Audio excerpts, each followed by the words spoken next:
Welcome to Camp Kaiju Monster Movie Reviews. We're your hosts, Vincent, Hannam, Matt Levine, and we're talking about all our favorite monster movies, the good, the bad, and the downright campy, and asking if they stand the test of time. Traditional kaiju, creature features, space invaders, the supernatural, and everything in between. All strange beasts, welcome here. Camp Kaiju is sponsored by BanditsEmporium.com, where you can shop exclusive monster-inspired t-shirts with parts of the proceeds supporting this show. BanditsEmporium.com, hit the link in our bio. As they say, we sell shirts. As Camp Kaiju says, stay campy, everybody. And Matt, we have a special guest host with us tonight. We do indeed. Welcome to Sam. Thank you for joining us. Thank you for having me. Yay. Sam is an old dear friend here in the Twin Cities and one of the biggest Jaws fans I know. Oh man, this is just I wish it was a better movie, but I'm just glad you reached out because this is fun. Well, sometimes I think it's more fun if it's not a good movie. So, the classics are great. It's fun to talk about those, but like the real bad movies that you can dig into, I always love those episodes. So we have a good bad one on our hands for tonight.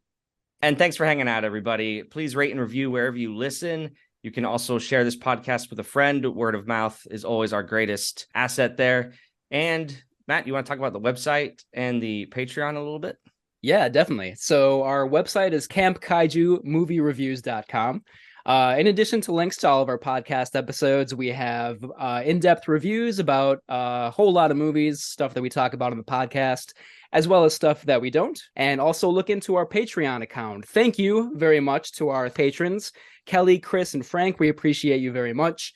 If you become a patron of the podcast, then you'll get special swag. You can tell us your favorite monster movie and we'll talk about it on the podcast. So lots of special deals. So yeah, check it out. And because we have a special guest, we get to hand over the Gamera Gong to you, Sam. What? So for our patrons... Okay, wait, you gotta go back here. So wait, a swinging, what am I doing? This is a thing that started to commemorate our patrons. Gotcha. Okay, yes. All right. Should I do that right now? Yeah. Okay. All right. All right. Oh, this thing is heavy. All right, here we go.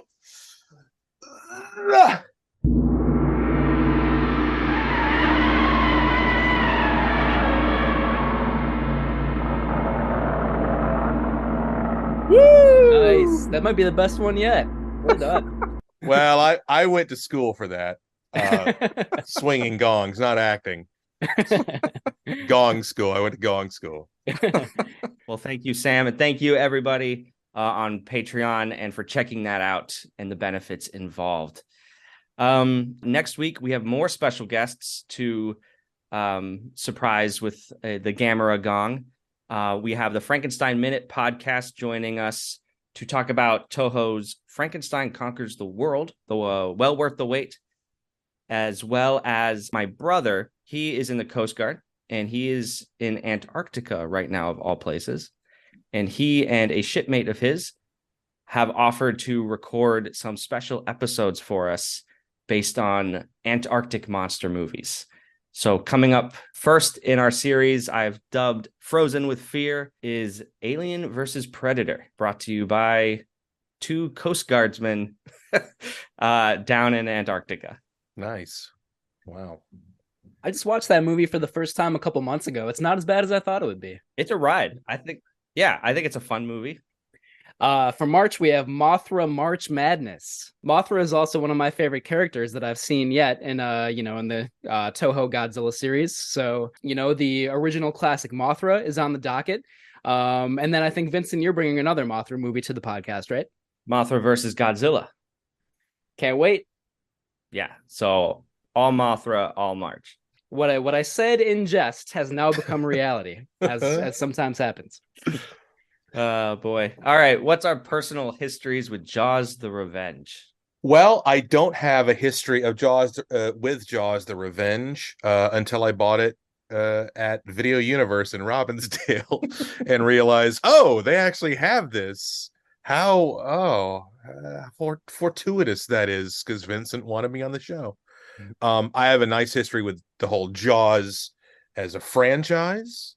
Beyond, like, I'll elevator pitch this, like Jaws just being like such a great movie, as we all know if we've read Carl Gottlieb's book, the Jaws log, or any of the other books or any videos or whatever. Just Spielberg realizing, well, all this crap is happening, and I'll just use suspense and never show the damn I won't show Bruce. I just can't. We can't. It's not working. So what do we shoot around? But yeah, as a kid, I saw Jaws 2 in the theater. I saw Jaws 3D in the theater. Jaws 2, it's fine, competent. I like the fact that, it's not Jaws, and it's a bunch of different kids, and Roy Scheider hated everybody involved and made it the biggest pain in the ass to actually film. But I saw Jaws 3D in Orlando. I'd never been to Disney World, and my mother took me and some friends and a friend of hers. We went to Disney World, and then we went to Epcot, which was sort of new at the time, and then SeaWorld.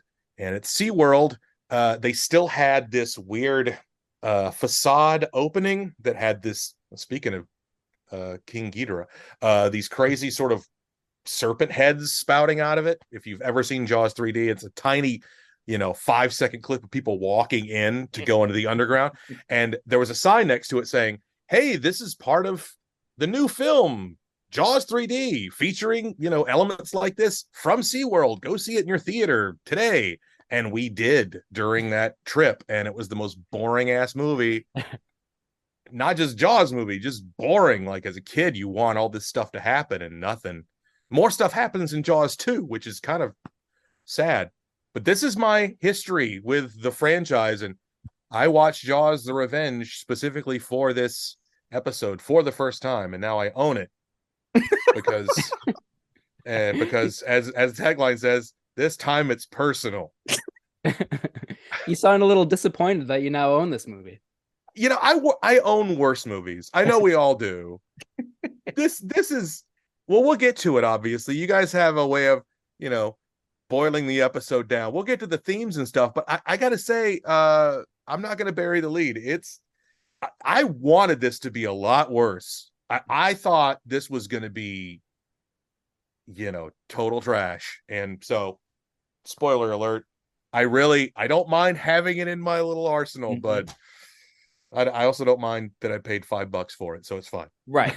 So when I grew up, yeah, Jaws will always be my number one favorite movie of all time. I know it back to front. But the sequels I'd seen on and off throughout my life. But last year, I decided to marathon the whole series. And I agree, Jaws 2, it's a very solid movie. Its only flaw, I think, is that it's the sequel to Jaws. Jaws 3, it's interesting. I'm from Orlando, so I actually was disappointed by the SeaWorld things, because I was like, that's not my SeaWorld. That's actually cooler than my SeaWorld. There's like a whole under the ocean thing. I was like, that's not actually SeaWorld. And then Jaws: The Revenge, I saw last year. I thought, oh, geez, where has this gone? But upon the most recent rewatch, I actually didn't. It didn't get better, but I found less things to hate. Yeah, this was my first time watching it as well. I had never seen Jaws: The Revenge before. Sort of like you guys were talking about, the original Jaws is maybe my favorite Spielberg movie. I just rewatched AI, Artificial Intelligence, and that actually might be my favorite, but Jaws is very close to the top. Jaws 2 I like a lot. Yeah, it's really well, decently made. The main thing I remember from Jaws 2 is how incredibly tight and short Roy Scheider's shorts are in that movie. That's a very hard sentence to say, by the way. So I don't know what that says about the film, but that's like the main thing I remember about it. But it's a decent movie. It's pretty, it's fine. It's suspenseful. It's well made. It has some like moments of style. So I enjoyed that. Jaws 3D I have not seen in a long time, and I feel like the only way I've ever seen it has been on TV, so I should probably watch that front to back at some point. So I wouldn't call myself like a Jaws super fan, but I love the original. I've been meaning to watch Jaws: The Revenge for a long time. I still don't really know if I was disappointed or not, because Sam, sort of like you said, I thought it was going to be like a so bad it's good, just like trash masterpiece. But it actually it's not all bad. So I don't know, we'll get into the details of that, but it's sort of defied my expectations a little bit. Let's get into the synopsis a little bit. So Ellen Brody, the recent widow of Chief Martin Brody, is preparing for a Christmas celebration. Helping her is Sean, her youngest son. Like his father, Sean works as a police deputy. His holiday plans are delayed, however, when Polly dispatches him to clear a log from a buoy. While out in the water, struggling with the log, a great white shark appears and bites off one of his arms. Sean screams for help, but carolers on shore drown him out. Eventually, he is pulled overboard and killed, with his boat sinking behind him. Meanwhile, Ellen's older son, Michael, his wife Carla, and their 5-year-old daughter Thea come to Amity for the funeral. Michael is working in the Bahamas as a marine biologist, much to Ellen's dismay. Michael refuses to quit, partly because he and his partner Jake have just received a large grant to research conch shells and/or snails. Needing to get away from Amity, Ellen decides to return to the Bahamas with Michael. The pilot of their small plane, Hoagie, takes an interest in Ellen when he flies them back. Wanting to take her mind off her recent losses and finding herself attracted to Hoagie, Ellen begins spending time with him. I'm going to read this like an audiobook. Later, while on the water, Michael and Jake encounter the shark, which has followed the family from Amity. Jake is eager to research it because great white sharks have never been seen in the Bahamas due to the warm water. Michael asks him not to mention the shark to his family. During the day, Ellen can keep her mind off the shark, but at night, she has nightmares of being attacked by it. She is also able to feel when the shark is about to attack one of her loved ones. Soon, Michael is attacked by the shark while diving. He manages to evade the shark within the hulls of a shipwreck. Then Thea is targeted by the shark while she enjoys a ride on an inflatable banana boat. Ellen decides enough is enough. She goes rogue and sets sail on Jake's boat to track down the shark, intending to kill it to save her family. Michael and Jake are flown then by Hoagie to look for Ellen on the water. They look down below and they see the shark pursuing Ellen in the boat. During this time, Hoagie explains to Michael about Ellen's belief that the shark that killed Sean is hunting her family. When they find her, Hoagie lands the plane on the water, ordering Michael and Jake to swim to the boat as the shark drags the plane and Hoagie underwater. Hoagie escapes from the shark, and Jake and Michael hastily put together a device that emits electrical impulses. As Jake moves to the front of the boat, the shark lunges up and pulls him under, just as he is able to get the device into the shark's mouth. Michael begins blasting the shark with the impulses, which drive it mad. It repeatedly jumps out of the water, roaring in pain. Michael continues blasting the shark with the impulses, causing it to leap out of the water again. Ellen steers the sailboat towards the shark, while thinking back to the shark's attack on Thea and also imagining Sean's death and Martin defeating the first shark. As the shark is rearing up, she rams the bowsprit of the boat into it, causing it to explode. After the shark dies, Jake is found alive. He, Michael, Ellen, and Hoagie are now safe and relieved. Finn. Nice. That was good. What? Oh, God. I feel like this movie has a relatively okay pace, and then I feel like the ending happens very suddenly. A lot happens after the banana boat, and then it's over. Did you feel that way? Yeah. I just felt, if you think back just to the first two movies, there's this there's something, it's Martin Brody, both things. There's a goose bumpiness of it, like the suspense of he can't quite hit it. In the second one, you don't know what he's going to do, and they sort of foreshadow it so well. It felt like they were waiting, and then suddenly I'm supposed to go, oh, every time he hit the impulse, the electronic crap in his mouth, he jumps up, and he's going to jump up so high that it's going to hit the boat and then explode. Oh no, and it was very fast. Agreed. Especially because there are like flashbacks to the first Jaws in that, like, at that moment, you know, in the climax, and like I think that's not a great idea for a lot of different reasons. Like, it sort of just makes you realize, like, oh, the first Jaws is so much better than this movie. But also, it just like interrupts the pacing so much, and you're like, what the hell is going on here? Why did the boat just explode? Like, it makes no sense. And like, I feel like the kind of like inclusion of scenes from Jaws makes it more confusing. I appreciate what, obviously all of us appreciate what they were trying to do. But putting flashbacks and sepia tones over a certain flashback and flashing back to scenes that she was not part of, that literally, I mean, she's Ellen was not part of the part where he goes, "Smile, you son of a bitch." She wasn't there. She doesn't know that's what happened. So how is she having a flashback of a scene that she wasn't at? Yeah. Right. And this isn't the only movie I've seen that in. Right. And it always is like, that's just kind of a lazy choice. It's also a confusing choice because, like you say, she wasn't there. I feel like it would actually make more sense in the context of this movie, even though it's a ridiculous concept, for like those flashbacks to be from like the shark's point of view. Because like if the whole story of the movie is that like he is, presumably it's a he, I think it is, they call him a he. If he's like trying to get revenge on the Brody family, presumably like he would have access to those flashbacks, whether like he experienced them or they were like passed down from his like predecessors or like his ancestors or whatever, you know.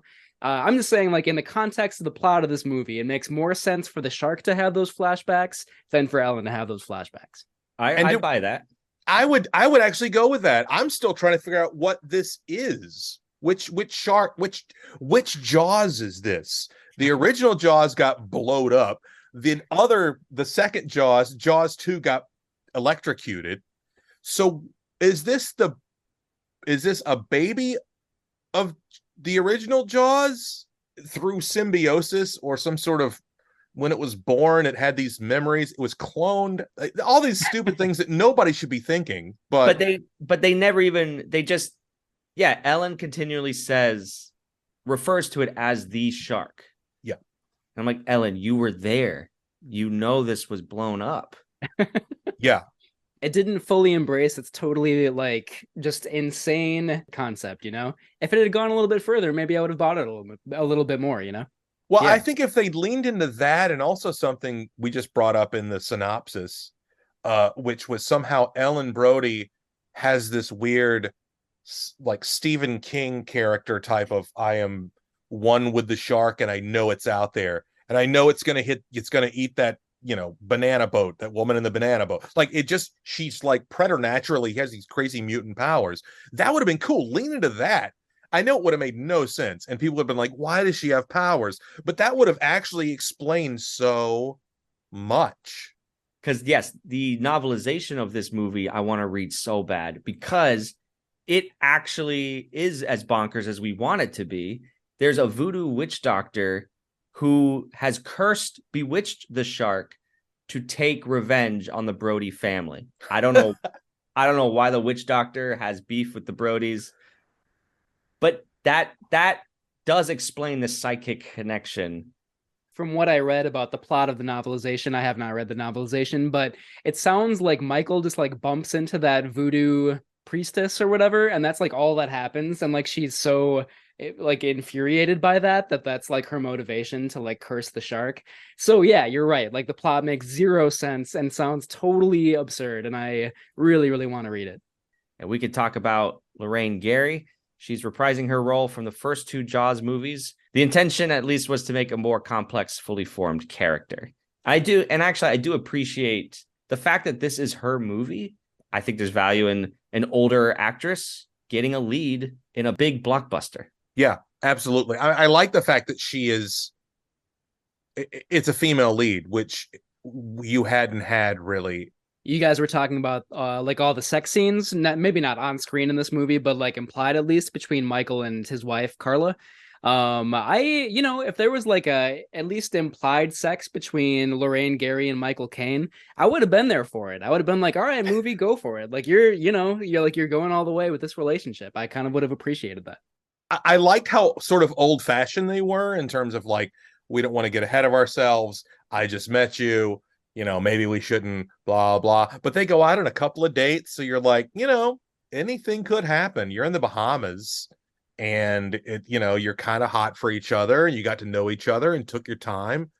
I could totally see that. I could see, I mean, this movie had nothing to lose. I mean, what would they have to lose?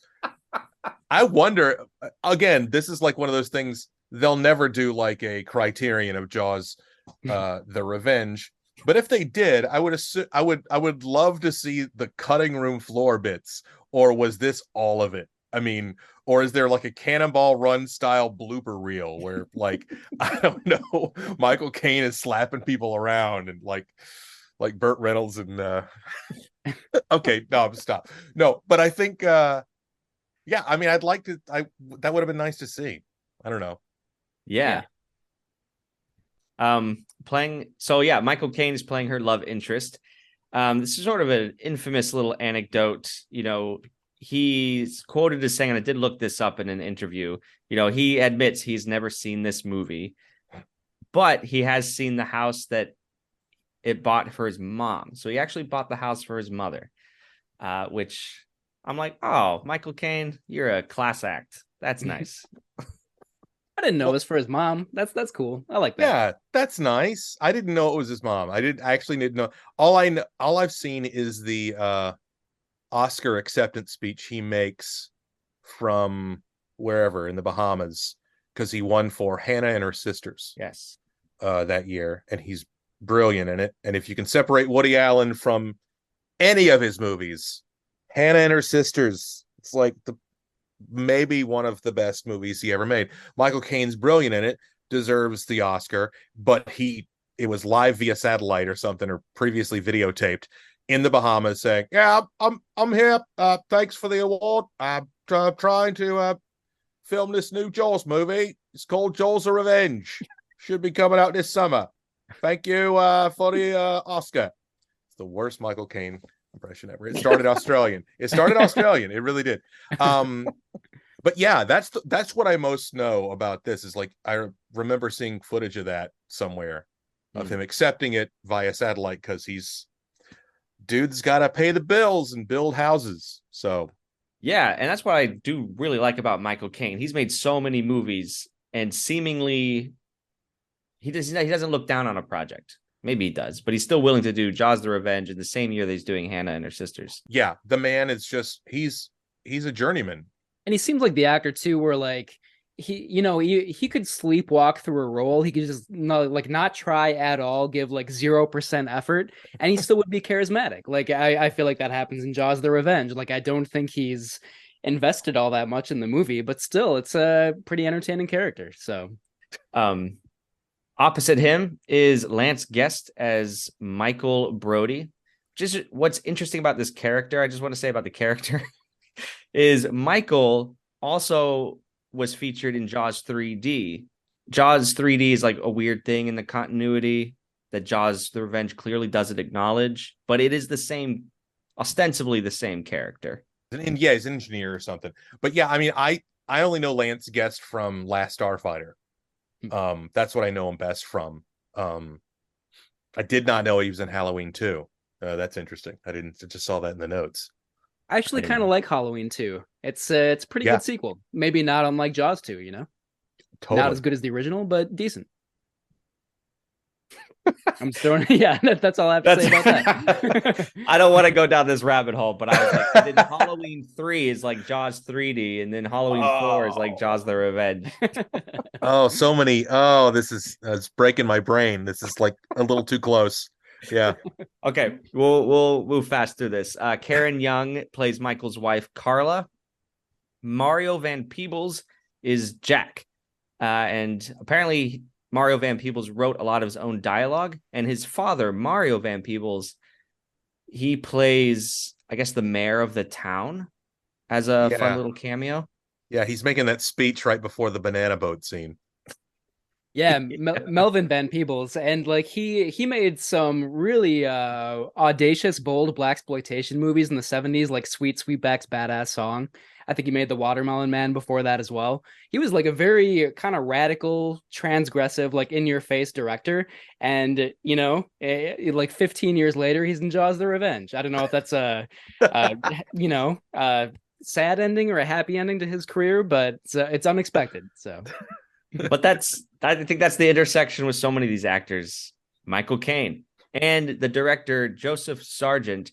He directed Taking of Pelham 1, 2, 3. And then 15 years later, he's doing Jaws the Revenge. Well, it's weird because, man, Taking of Pelham 1, 2, 3 is such a good movie. It's a great setting. It's a great premise. It's shot so damn well, which I think is a credit to him because, again, we were talking about this before we kind of started, or was the idea that, yeah, this is shot competently. It's directed competently. It's not the worst piece of crap I've ever seen. I'm like, yeah, there were people who knew what they were doing, and he's one of them. Some returning actors, some brief cameos in the beginning. We had Mrs. Kittner. Did you all catch her? I did. oh It's yeah, real brief, and she's not lit very well either. It's in the interior of that house. Yeah. I was like, ooh, Mrs. Kittner's still friends with she's friends with the Brodies. I'm not buying that. I don't think I am either. Like, of all the people on, in Amity, she's probably not the person that should be like, you know what?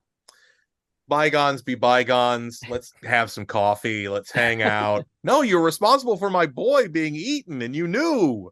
You didn't close the beaches. You knew all those things. Oh my god. she's like, time heals all wounds. She learned to forgive and forget. You can have more kids. Yeah, exactly. Fine. Yeah, Mrs. Taft. Yeah, I don't think that's funny. I don't think that's funny at all. I'm sorry. Are you going to close the beaches? Supposedly she is a hotel owner, I guess. She also totally breaks Martin's balls on the beach, I think, at one point, and goes she says something like no, it's Ellen. It's like, no, Ellen, you're not a local. You'll never be a local. You're not an islander or whatever. She's awesome. She's tan and ready, and she's got that crazy pantsuit, and love her. That's one of those movie lines I say in my day-to-day life all the time when I'm Totally. like, that's not funny. That's not funny at all. But And probably nobody gets that reference. I would have No. like 5% of people. Yeah. right. The people here and my brother. The special effects for this movie were by Henry Miller, and he won the Worst Visual Effects Award at the 1987 Razzies. Deserved, I would say. Yeah. I mean, okay, I don't know. We know so much about the original, Bruce, the original Jaws shark, right? We know how we've read or heard so many things about how they had two sharks, depending on how they were shooting it as an angle, blah, blah. What I think is interesting about this particular shark, I assume that he was responsible, this being part of the visual effects, is the fact that it doesn't look bad. It just isn't shot well. It's not presented well, and it just kind of pops into frames. And not even surprisingly, it's just like, oh, it's next to Mario Van Peebles. Oh, hi, there's a shark here. What the hell? You didn't do a jump scare, nothing. And I think it's the visual effects just are lesser because of that, because it's not presented well. And it's like, it's the idea of like, we're going to shoot a comedy scene in a wide. You can't do, that's not how comedy works. You don't do it in a wide shot. You don't just go, okay, be funny, now go. It's done in like with reactions and, a twofer, like, reverses. It felt like, I'm not going to say Henry Miller was doing a great job. I'll say that I think what they were showing of his work was maybe too, I don't know, it wasn't shot properly. I think that's a great distinction. And see, I feel like this film is so quick. It's so quick to crap on it, but that's why I love having these discussions, because it's like, you're right. How much better can a mechanical shark look? That's probably as good as it gets. But the difference comes in the editing or the shot composition. Or yeah, I would agree. I think the visual effects are kind of hit or miss for me. Like, I actually think the scene where the woman is killed on the banana boat when like the shark just barely misses the daughter Thea is pretty good. It's pretty suspenseful, and I think like the late scene where Michael is like being chased by the shark through the hull of the shipwreck is ridiculous, first of all, but also like there are some pretty effective shots in there. So, I think that's not bad. But then, like you mentioned, there are some other moments where like the shark suddenly just appears like next to like the submersible or whatever that Michael is in, and it's like this is not suspenseful at all. You really could have built up this tension a lot more. So it's really hit or miss for me. Yeah, the submersible is my favorite part. Is like, there's a shark there. Whoops. It's not even like they don't even try to do it so that it comes out of nowhere. Like you'll get these jump scares, and in here there's almost no musical cues or anything when he appears. He's just there. Like he's a bro just hanging out going, hey, let's go surf sailing today, man. You want to go?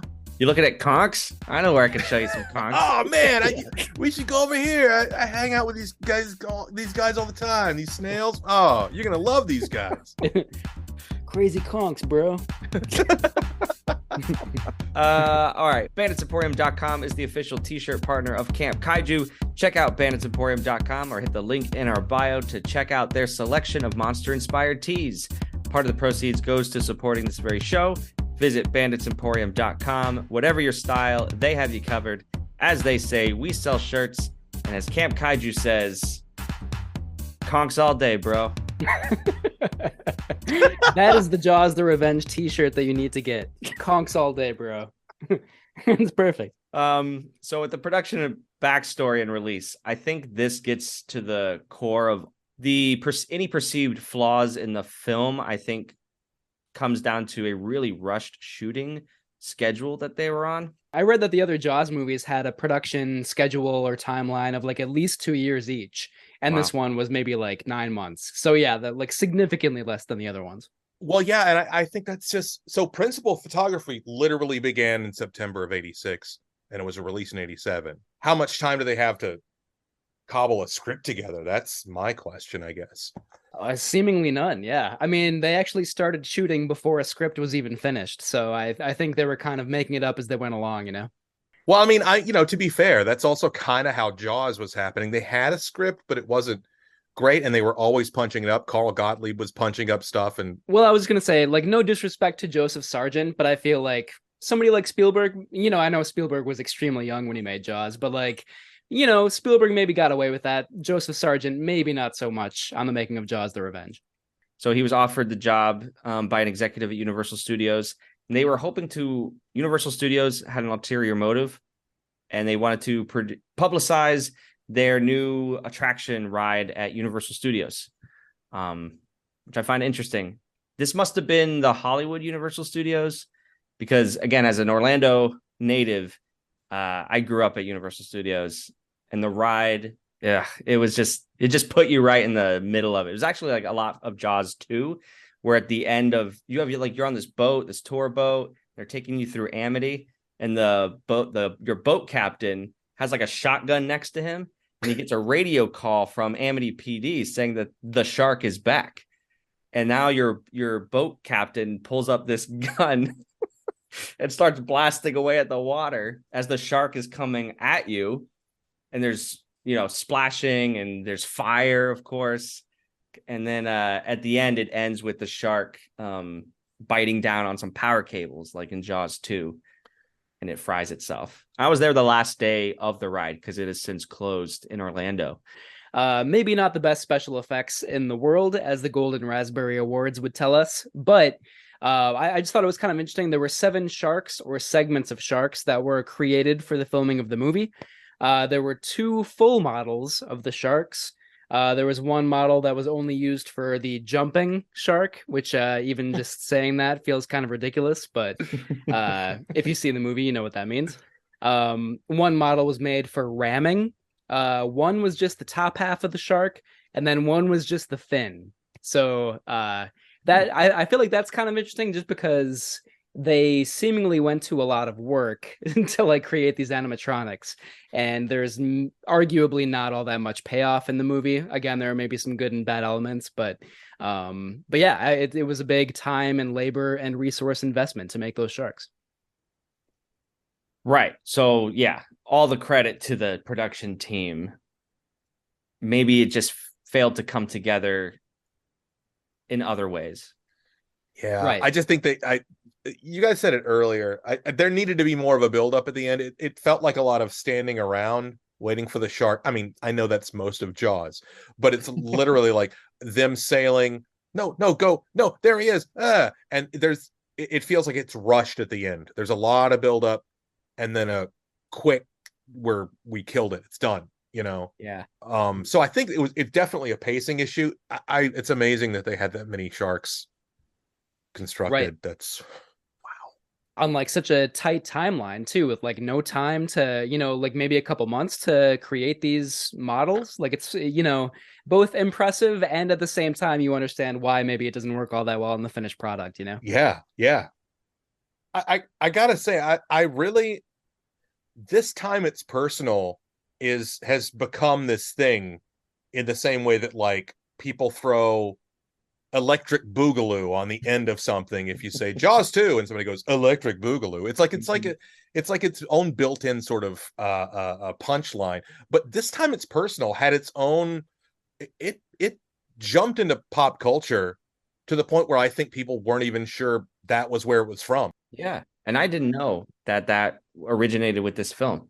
And it makes sense if that's what he was going for. Mm-hmm. He failed, but I think it's really cool that it's like, no, let's make it a personal thing. Yeah, I think that is the thematic crux of the film, that this is Ellen's story and her overcoming this sort of grief and trauma.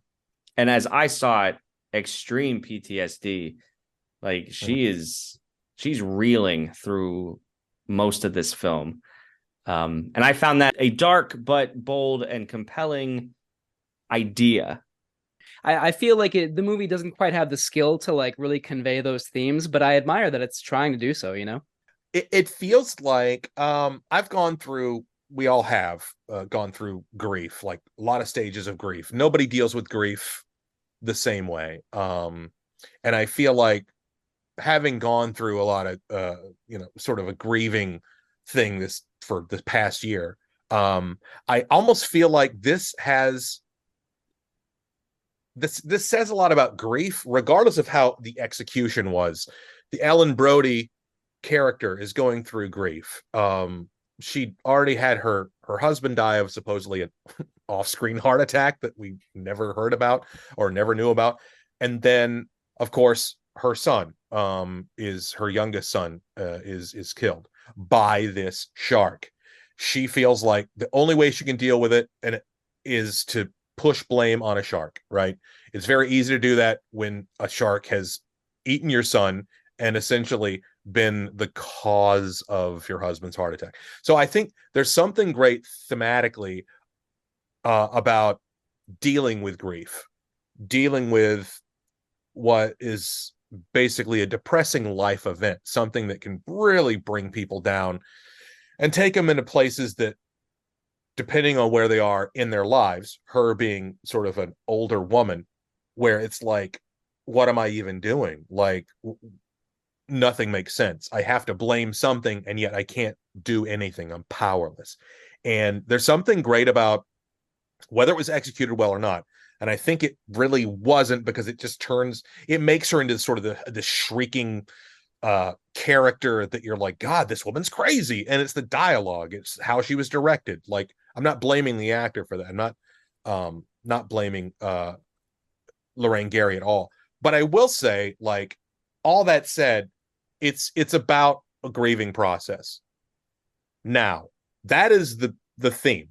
From a meta-contextual perspective, as I started watching Jaws: The Revenge, it felt like this fell into one of those sort of this was created due to a depressing life event. Two examples came to mind. Neil Simon wrote a play called Fools. This play was written as the result of an arrangement he made with his wife during their divorce proceedings. He attempted to write something that would never last on Broadway. Fools ran 40 performances and died. But all the profits went to his ex-wife. Marvin Gaye put on an album called Here, My Dear. It's a double album where all the album royalties would go to his future ex-wife, Anna. He's quoted as saying, "Why should I break my neck with Anna? Why should I break my neck when Anna was going to wind up with the money anyway?" So basically, he wrote this double album about loss and grief and love gone bad, and the album sounds like that. I sincerely believe that Lorraine Gary owed money to the mob, because why the hell else would this movie get made? I'm like, it feels like one of those. It's like, Roger Corman's Fantastic Four movie. They needed to hold on to the rights to Fantastic Four, so they made this movie and never released it. They never even told the actors they weren't going to release it. They just assumed there was going to be a screening. It's like, nope, we're not going to screen shit because we just made a movie to keep the rights to the name. But as I watched the movie, that drifted away in terms of being a funny way of looking at it, and basically making sure that I mention Marvin Gaye and Neil Simon and Jaws: The Revenge in the same sentence. But it starts as grief, but a meta narrative is like, this was created from some depressing life event where it feels like, why was this movie made? Like, the studio had an idea, the director had the idea, but poor Lorraine Gary, I feel sorry for her most of all. But even Joseph Sargent, like, when he was approached with the project, he said that, like, the goal was to make a quality picture about human beings. I think that is a verbatim quote, or at least very close. So, I think, like, that was the intention for sure, to deal with grief and family and like aging and these kind of deeper ideas. It's a very different Jaws movie than what we gotten before, so at least it wasn't some rehashing. I'll say that as a positive. And when you watch these movies back to back, for me, I did enjoy seeing the kids grow up and them deal with this trauma that the shark has created as they grow older. In Jaws 2, now they're teenagers. In Jaws: The Revenge, Michael especially, his interactions with his mother was relatable to me as a son. I felt a lot of guilt in him, and he doesn't know how to deal with the guilt of going behind his mother's back. Easy as that, right? When I was a teenager, you stay out too late and you lie a little bit to your mom and say you weren't doing things that you shouldn't have been doing. Michael's doing the same thing, and he doesn't know what to do with it. So he lashes out to his wife. He lashes out at Jake. Yeah, even though I'm kind of ambivalent about using, like, the flashbacks from the original Jaws, like I mentioned before, I think one scene where it works kind of well is when Michael is at the dinner table with his daughter, Thea, and it flashes back to the moment from the original Jaws where Martin Brody and his son, which I think is actually Sam, not Michael in the original Jaws, but I could be wrong about that. But I think it's Sam who's kind of like mimicking his father and like making the same sort of like hand gestures and like facial expressions and stuff. And then, like, in Jaws: The Revenge, we see Michael and Thea do that as well. And that's a pretty good representation of this theme of, like, all the issues that Michael is dealing with, kind of like the demons of the past resurfacing, and like him trying to like get through his grief a little bit. I feel like that was maybe the only time in the movie where like repurposing or recycling that footage from the original Jaws movie works pretty well. Yeah, Ellen was there to witness that in the first one. Yes, she was actually at this moment seeing it right before Hooper comes in. So they got a flashback correct. They actually got one. But I think it's effective. I think at the time I was like, oh, that's a nice little callback.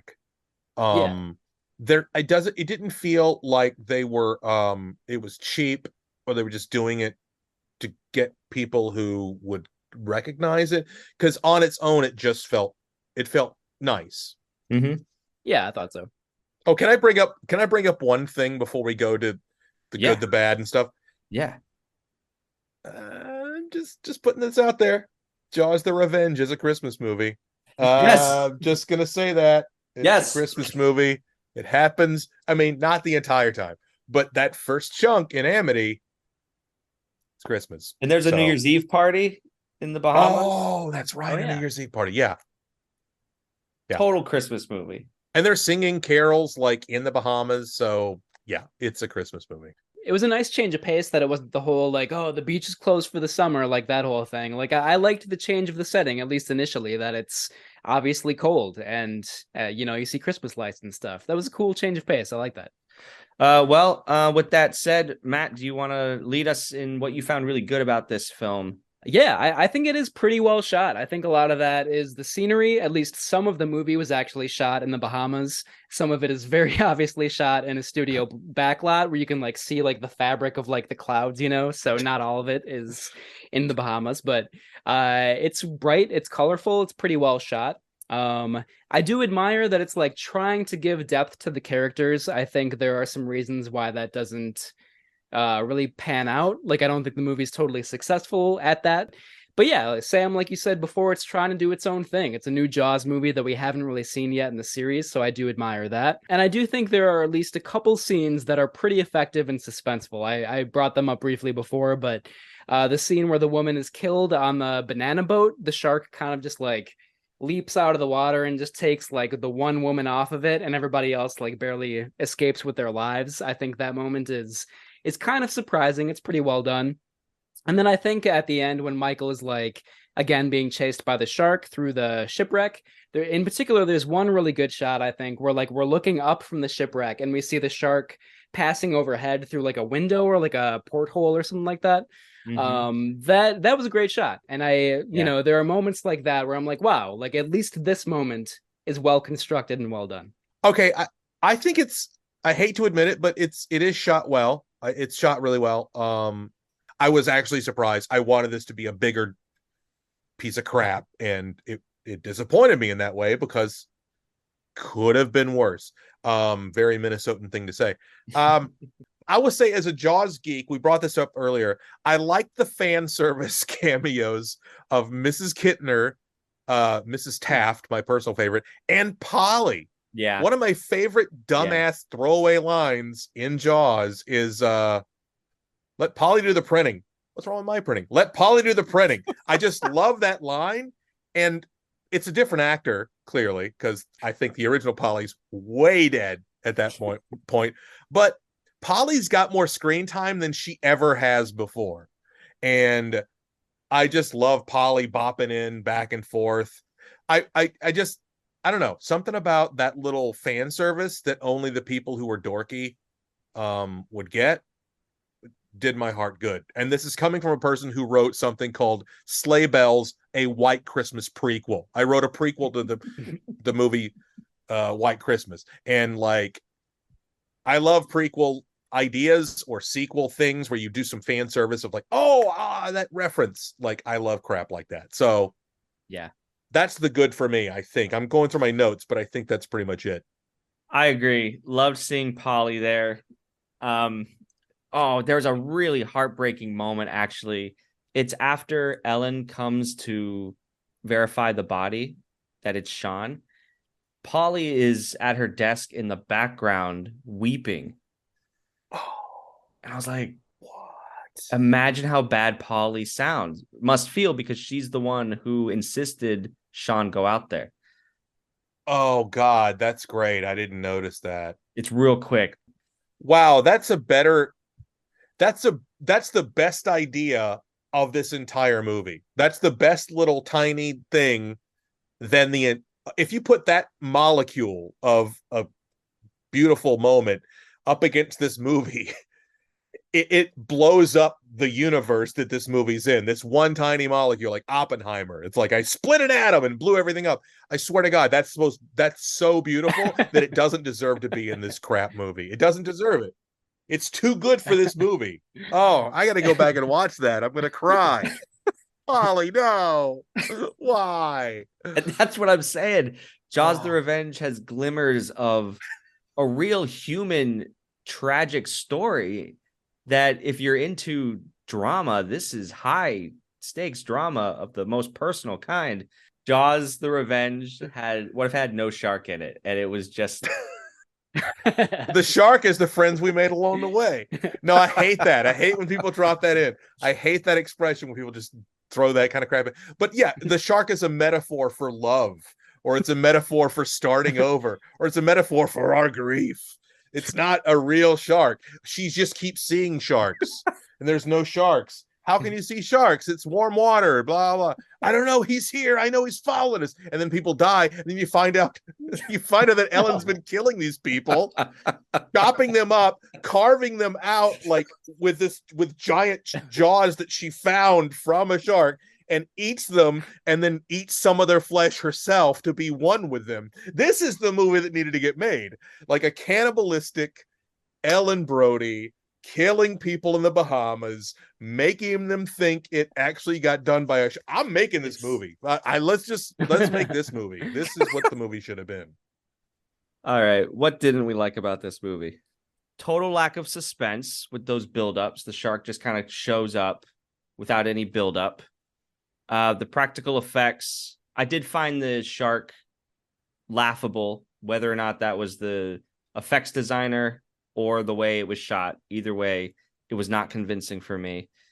The flashbacks were weird. Oh, why does the shark explode? Why does the shark roar like a lion at the end? Jake should have died, which he did die in an alternate cut, but he and Hoagie both should have died.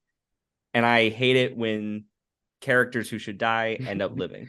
I feel the same way, although, like, at first I thought that Jake did die, and I was like, oh, of course the black guy dies, no surprise, like, we all should have seen that coming right away. And then he doesn't die, and I'm like, wait a minute, is this a good or a bad thing? Like, it's totally preposterous that he lives. I guess I'm kind of happy that he lives, but yeah, like, it's just, it makes no sense whatsoever. But at least it's not, like, the typical racist, like, oh, the expendable black character, you know? There are some things in this movie that are pretty poorly done. We already talked about the special effects. I think the sound design is pretty bad. There are several scenes where the sound effects and the music kind of drowns out the dialogue, and it doesn't really, like in the Junkaroo, like the parade scene, that seems sort of intentional, but there are other scenes where it's clearly not intentional and it's just like bad sound, basically. I think there are also some moments where they try to do some like cross-cutting. A good example is early on when Sam dies and it's cutting back and forth between the Christmas carolers. And at first you're like, oh, this is kind of interesting that it's cutting back and forth between these two. But then it just goes on and on and on. And you're like, this, you know, like, I like the concept, but it is very poorly executed, which maybe defines the movie as a whole. And the last thing I'll say for the bad category for me, I think the movie's not good enough to really follow through on the themes of grief and like, you know, starting over again, like these very personal human themes that the movie tries to get at. Like the performances and the script and the direction, I don't think are good enough to really like make those themes land. It's not very emotional, but at the same time, it's not bad enough to be like totally ridiculous and really entertaining. Like, for example, Piranha 2: The Spawning, which we've talked about on this podcast before, an extremely entertaining movie.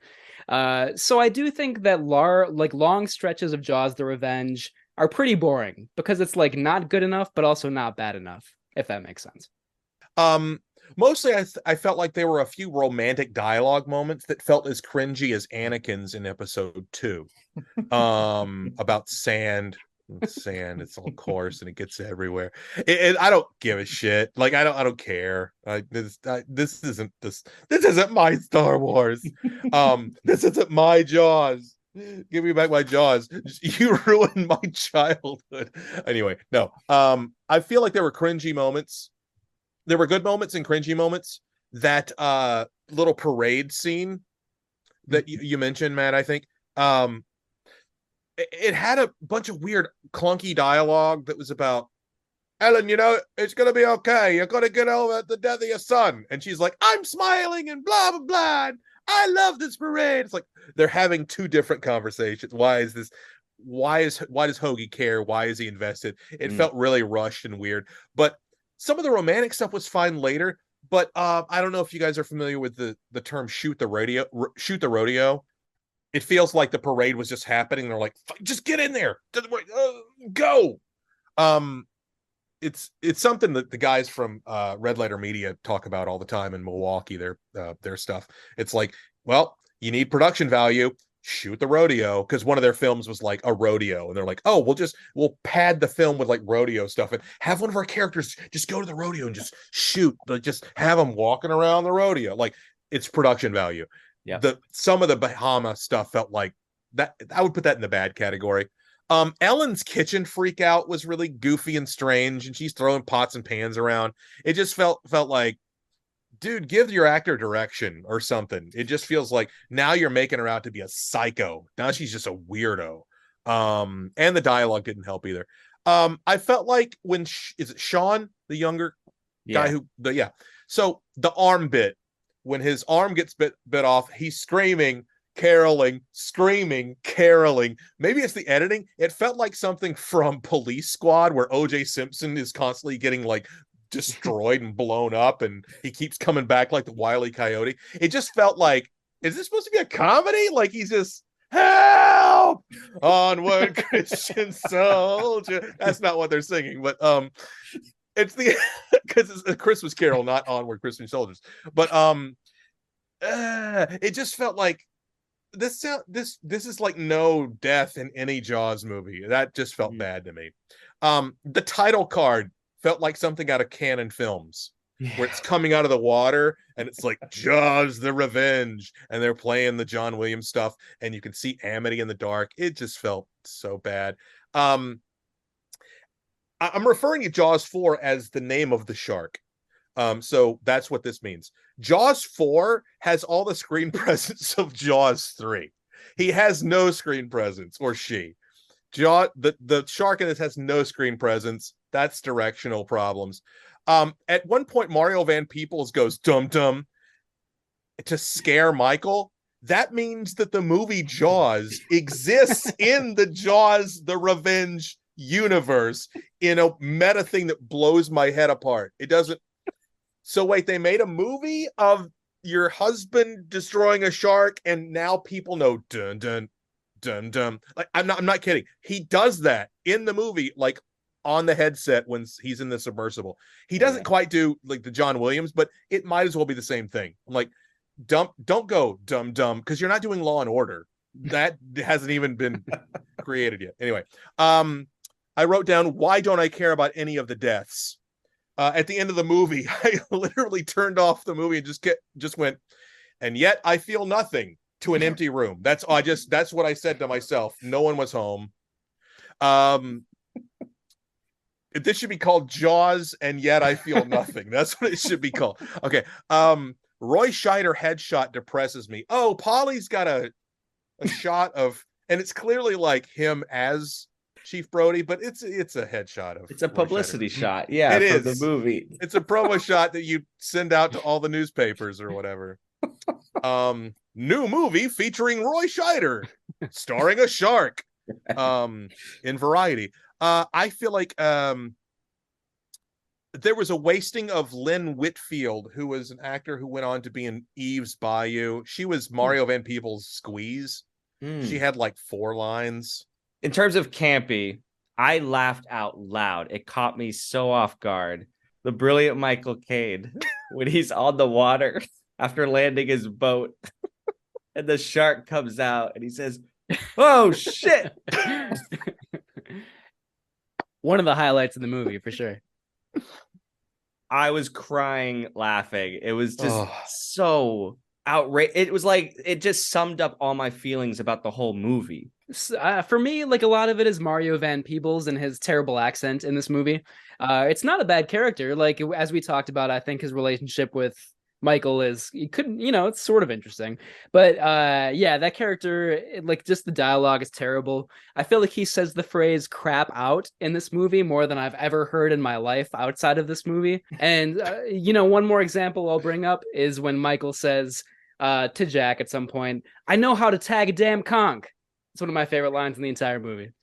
I'd put every shark appearance under the campy category. It's like he's just there.